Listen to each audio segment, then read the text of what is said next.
So, hey guys, I'm going to do a 2020 prediction, with the yet another electoral map simulator.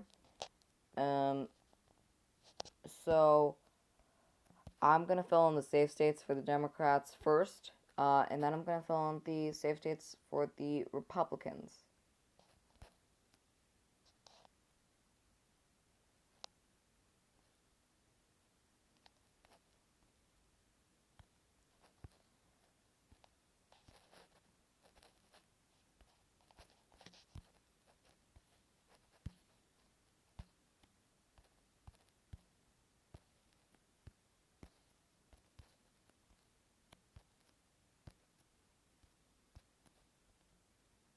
Okay, now I'm gonna do the safe Democratic states, safe Republican states. I'm sorry, Utah. Oh, not Colorado.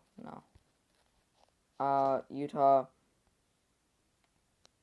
Wyoming, Idaho, Montana, North Dakota, South Dakota, Nebraska, Kansas, Oklahoma. These are all not new in any way. These were all pretty much in the Republican strongholds, and Alaska. So these are the states that are safe for either party. Now I'm gonna do the likely states. I think that Nevada is pretty likely for the Democrats at this point. Colorado is likely for Democrats. Virginia, oh, sorry, Virginia is likely. Um, and Minnesota is likely. So that puts the Republicans at 126 electoral votes, and the Democrats at 228 electoral votes. So right now, the Democrats have a lead in the Electoral College. Now I'm going to put the likely for Republicans. Texas, I see as likely for Republicans. Ohio, right now, I see as likely for Republicans. And Iowa, I see as likely for Republicans.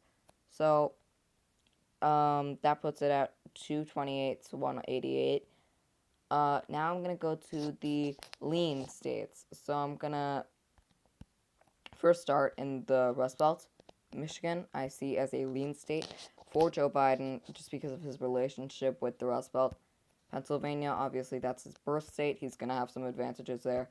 And New Hampshire, I know Hillary carried this state by a very slim margin, but I do believe that New Hampshire is going to go to the Democrats at the end of the day. I don't think there's picking, I don't think that it's really worth bothering with for the Republicans. It's 4 electoral votes, not the biggest amount of electoral votes we've seen. I think they should be focusing on states like Arizona, Wisconsin, North Carolina, Georgia, Florida, Michigan, Pennsylvania, and so on, but not New Hampshire out of the swing states. That's just not an electoral advantage in any way. So that puts Biden 2 electoral votes away from the presidency if it goes smoothly from here. So I'm gonna go to the tilt states or tilt districts. I know that Trump won this district in Maine, but I think the Democrats are gonna flip it.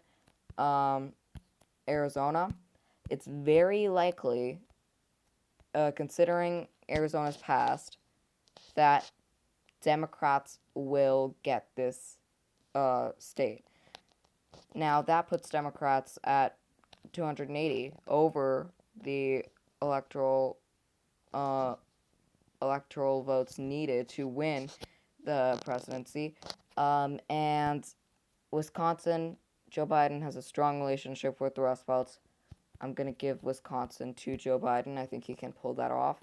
But the rest of them, I'm gonna say, are gonna go to the Trump campaign at the end of the day. And that puts the Joe Biden campaign at 290, and the Republicans slash Trump at 248. That's obviously an electoral college win for Joe Biden, and that means that he would be the 46th president of the United States. But this is May 1st. That might change, especially with sexual assault allegations coming out against Joe Biden, especially with COVID-19 hurting Trump's approval ratings.